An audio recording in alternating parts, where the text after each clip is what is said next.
Greeting, ladies and gentlemen. I'm back. First of all, it has been a while. I was on a hiatus, but now I'm back. And welcome to another episode of Khmer Times Cross Talk. So we have a very special showing for you today.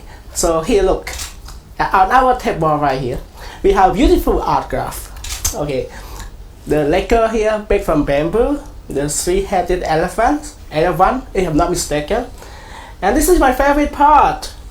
It's stone sculptures of two Bokata fighters. Okay, you know, it's not an easy piece, and you can tell that they are all from the Satcha Handicrafts Centre in Siem Reap, Satcha. In case you don't know, Satcha come from a Khmer word which means faith or honesty. So in our studio today, we have its founder. Is Pierre-Andre Romano. Hi. Hi. Thank you for coming here today. Thank you for Glad to have you. Yes. Thank you for bringing all this artwork for us to see today. You told me I'm sure it was made by who? It's made by our craft people at Satcha, and these are very special artwork because we try to work on not only specific design that you cannot find everywhere, but also always collaborating or influenced by very important and relevant culture of Cambodia. So, for example, you mentioned the Mokator fighter. Mm-hmm. This fighter, we collaborate with the Grandmaster San Kim Sin, San Kim Sin, His Excellency San Kim Sin, who drew the different position, and his school is working with us. And now we're producing with him this kind of artwork. Now, Pierre, before we go ahead onto this, can you tell us a bit about yourself, your background? How long have you been in Cambodia? I've been in Cambodia for 10 years. This year I will celebrate my 10 years in Cambodia. I've been coming back and forth since 1993. So I came for the first time in 1993, fell in love with the country and the people here, and then came back and forth and finally decided to settle in 2014. Initially to manage a travel agency, but my eyes were looking at craft and culture because I'm passionate about Cambodian culture, and I finally moved to Siem Reap in 2017 to take the position as CEO of Artisan Encore, which was my dream job, I have to say, at the time. Unfortunately, COVID came and the shareholders decided to suspend all the activity with Artisan. So I decided to try to keep on this mission to support Cambodian culture and social mission also. And I start to work on commission work with the craft people from their home. So they start producing from their home. And I build this network of very talented crafts until we start to think about a different business model to gather them. And we build Satcha for them.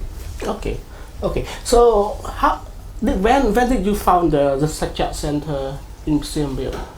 When we decided to build Satcha, we've been looking for a place that was nice enough to highlight the talent of these craft people, because we wanted the place itself to be a demonstration of Cambodian talent. And we built this amazing bamboo workshop. You came to our place. I mean there. This is also a demonstration of Cambodian talent with local material from Kampong Cham, with the local team from Kampong Cham who came for 3 months in our place to build this workshop together with us. Okay, so I'm still a bit curious about what your center has been doing. What is what is your target, your objective, and your mission? When it's come to Cambodian traditional art craft? We have 2 missions. I would say even maybe 3 missions, because there's also a social one. The first one was to highlight and preserve Cambodian culture, because we believe that if we don't open the market of Khmer art to not only to tourists but also to the local market, in the future, in the coming years, this craft will become a bit old-fashioned and will disappear, and the masters will disappear too. So the idea was to gather these people and to train them to become entrepreneurs. They all are master craft people, very high technical skill, but they didn't have the soft skill to become entrepreneurs. So we will, in the coming 2-3 years, create 10, 20, 30 companies in Cambodia based on this incubation center. Okay, so how long are they gonna, how long are you going to, give them the necessary training just before they become the entrepreneurs themselves? It's a 3 years contract, but if it takes shorter, if they learn faster, they can leave before, and 2 of them already left to create their own company. If it takes longer, we can host them for another year to make sure that they have enough skill to open. How do you been equipping them with all the necessary skill? How did you do it? We provide them this training program with a partnership with different institutions. For example, for art class, because they have art class, we work with the Ministry of Culture. For entrepreneurship, we work with BBU because they are our neighbor, so the teacher from BBU can come and collaborate. Okay. So we find experts on each domain to create this training program. How about their product? I mean, these are beautiful products. I'm sure. I guess only that this one is not really cheap. It's like a 100% like accurate guess, and this one is not cheap. Not to mention it's not cheap. Yeah. So how do you market the products? I mean, they are all master of their particular craft, and how do you market them? We have 3 different markets. The first one, because we are in Siem Reap, is the tourist market. It's not the first one in terms of sales, but it's the one that we targeted first because tourists start to come back, as you know. And we wanted to show to the world Cambodian craftsmanship, the excellence of Cambodian craftsmanship. That's something very important for me, is that we don't support, I don't like the word support, we don't support the poor community from the village. We support the excellence of Cambodian craftsmanship. And this is what we want to show to the tourists. It's our first market. The second market is the local market. And I'm very happy and very proud to see that more than 50% of our visitors are Cambodian. People living in Siem Reap, people coming from the weekend from Phnom Penh, school, university, they come to visit and to discover a little bit more about Cambodian culture. So and the third market is commission work, decoration for hotel, for administration, for private house. That's why I was in Phnom Penh this weekend to see a construction site where we will install 600 different art pieces there. So that's a big project. It's a big project, yes. Can you give us maybe a bit of detail about that project? It's a bit confidential, but it's signed already, so I won't go much into detail. But this is a kind of support that we get, for example, from the government, because it's a governmental project. Congratulations on that. We get a lot of support from the government, not only by promoting our center. Her Excellency Dr. Sakona came for the opening, but also by ordering some product from us. Okay, so I guess tourism is coming back. Tourism is booming again, starting to be booming again, and then tourists are coming back. So overall, you have been in Siem Reap for like so many years. So what do you think about the souvenir market? About the product market in general in Siem Reap? It's a complicated market, but it's not specific to Cambodia. In most touristic area, 90% of the product that you find are imported products. No, that's so sad. That's a big problem. Yeah, that's very sad. So that's why we call this place Satcha, because you can trust what you are buying. Yeah. These products are made by Cambodian craft people. You can see them producing. You can see the final product. You can see the whole chain. This is Satcha. Why the merchants are importing rather than asking the local artists to use? Mainly because of price. Mainly because it's cheaper to have this product made by a machine somewhere in the world. I won't mention where.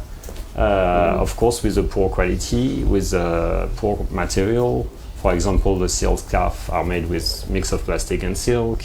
They are made by machine. If you compare this to someone who made handmade with pure silk, the price will be maybe 5 times. But it's also one of our targets beyond the center itself, is to promote a shift in behavior of the consumer and the producer. Buy something that you will keep forever, that has been made by someone with a real job. Don't buy something that you will throw away after 3 months because it's made by a machine. So it's more about the economic scale. It's about like the mass production. Yeah, mass production, but we know where we're going with this mass production. We know that we have to slow down on this. Okay. It's a question of surviving for the planet. So I believe at my small level that handicraft is also a way to promote a different consumption behavior. Now, tell me about this. I'm sure you have been to so many countries. Having worked for travel agencies. 50 countries. Yeah. But why you choose Cambodia to be your second home? it's a long story. As I said before, I came for the first time in 1993 because at that time my best friend, when I finished university, my best friend in university was Khmer. Okay. So he moved back to Cambodia and I came to visit him there, and I fell in love with the country, the culture. I started to come back and forth for 20 years, and then I moved in 2014. At that time I didn't know that I would stay forever, because I want to stay forever. But you know, it's like the tourists, they come, they did a survey last year. The main reason why they come is the temple. The main thing that they like when they leave the country is the people. Mm-hmm. That's what happened to me. Okay. But how about, you mentioned the people, but how about this, art itself? I mean, how did you fall in love with it? I'm an art lover since I was young. My family house is like a museum. I've been pulled to the museum, the art gallery, the antique shop since I was very young. I bought my first antique Khmer when I was 20, when I was a student. Now it's at the National Museum, so I'm very proud of this. It's a big Pierre-Andre pagoda painting. Mm-hmm. Wait, but did you donate it to the museum? Yeah, I lent it to the museum. Oh, yeah. Okay, that's amazing. Yes, because I prefer that everyone can see it now that it's back to Cambodia. But beyond this, Khmer art is the art that influenced all the region. You know, most of the countries around have been influenced by the Khmer Empire when they had this amazing skill at that time. And we want to preserve this and to promote this. Nice. Let the camera on me, please. I think I want to show it. It's a beautiful piece. We have the bamboo with lacquer drawing. Lacquer drawing, yeah. Mm-hmm. And the white umbrella. So we always try to mix some contemporary design because the product itself was contemporary, but inspired by something very So you have stone cutting and you have the wood carving. Yes. Anything else? The bamboo. And the bamboo, the leather. You can see the leather on the. Okay. On the elephants. Okay. We also have jewelry. We have jewelry maker. We also produce rattan, water hyacinth, silk weaving, cotton weaving. Okay. Traditional Khmer. Okay. So how many artists / masters working with you right now? Now I have 42. 42 artists here. 42 with 12 different skills. Most of them on what discipline? Most of which like department has the most artists? I think it's the stone. The stone that's where we have the most artists and where we have the highest demand, because stone carving, Cambodian stone carving, it's very famous. You see the temple and the relief nice. there. Yeah.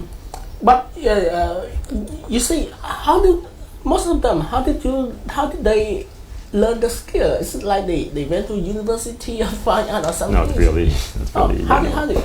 A lot of them learn from family business. They are the son of and the grandson or the granddaughter of craft people. Some of them went to vocational training. Some of them went to artisan school when it was the chantier école at that time. And that's the next step for us now, is to ask these master people to train the young generation. And we now collaborate with the Ministry of Culture to launch this handicraft vocational training program. Yeah, nice. But I'm quite an art lover as well, and I see that one problem with artists is that they don't care about marketing. If you ask, they don't care about marketing. They make beautiful stuff, but they don't know how to market themselves. Right. They don't have the curator. They don't have agent. You see this problem when it's come to the master, mistress artist and Satcha. I agree, and that's one of the reasons why we built Satcha, is to do the marketing for them and to train them to marketing and to show them the importance of having a little bit knowledge about marketing, not just create, but also how to sell. Because if there's no market, what's the point of producing art? So again, you are also selling their product. So supposing that they graduate from your program, and what's gonna happen after that? During our contract with them, we commit to buy all their products, so they don't have to worry about marketing, because we will train them for the future. But for now, we buy all their product. The sales and marketing is on us. Okay. You give them a space to work. So after they graduate, they have to leave or what? We help them to create their own workshop and company, and we remain a retailer for them. So we still sell their products after they leave the center. Okay. The product right now, the market, the demand. Say that this is how big of a price that it is for your products. Yeah, the local market is a bit complicated, I have to say, because there's still this mindset that products that are imported are higher quality than Khmer products. It's not only about handicraft, it's a general thinking. It starts to change with the young generation. They really want to support local made products. So we are looking at a very bigger market in the future when I see how the young generation is involved in supporting local production. 2/3 of our investors are Cambodian, young generation Cambodian, who really wanted to support this project. Have you done like exhibition or any kind of showcasing your work so far? We did some before opening Satcha, when we start to work with the different craft from their home and different workshop. We were appointed by the Ministry of Commerce to handle the commercial part at Dubai World Expo. So we were for 6 months there with 25 different kind of products. Since we opened Satcha, we participate to all the local craft fair from the Ministry of Commerce, from the Ministry of Tourism, from the Ministry of Culture. They always invite us to showcase their products. We have a very strong partnership with the government and exhibition. Speaking of the government, that's very interesting. Speaking of the government, how do you still like any kind of support from them? I mean, so far? Yes, we have the support since the beginning. Before opening Satcha, we went to the Ministry of Culture to explain our purpose and the mission that we wanted to promote with Satcha, and they immediately follow us and support us on this. They came to do the opening speech. Excellency Minister Dr. Plug Sakona did the opening speech. And beyond that, now we have the support from the government for the fair. They always invite us to exhibit our products. We have the support from the government, more direct financial support, because they order products from us, which is very nice. Nice. So far, what can you tell us, if you don't mind? Which one is like the biggest project, the biggest commission so far? So far, it's I think it's the one I came for this weekend. It's a big building, a new building for the government with 28 floors and 600 art pieces there. So that's the biggest. But I'm working on others like this. So we just opened a year ago, So it's still quite new. I have met the minister, the cultural minister, before. She's extremely nice lady. So she is. What do you think about her? I mean. I love her. She's not only a nice lady, but she's also someone who is into action. It's someone you can go meet, explain any issue or any support or whatever the industry needs. Not only about myself, because I collaborate with her a lot. She will take action immediately. Okay. But so far, there are a lot of good things. Tourists coming back. COVID seems to be in the past now. Hope so. It appears to be in the past. But can you still feel any sorts of challenges right now in working on all of this? Yes, the first challenge, we try to manage it by diversifying our market, not focusing on tourists. We don't want this experience to happen again, that we have 90% of our sales on tourism market, and then whatever happened, a war, a pandemic, or whatever, everything stopped. It's always the first market that is impacted by whatever happened in the world. So we have the local market, we have the commission work, we have the tourists. We balance. Now we still face some issues specifically on the handicraft market because of imported products that are sometimes fake with made in Cambodia labels. So we really want to highlight this and to strengthen the control at the custom about these products.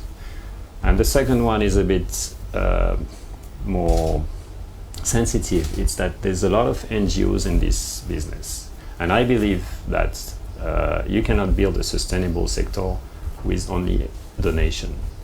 You cannot build industry, and handicraft is an industry, and art is an industry, with donation.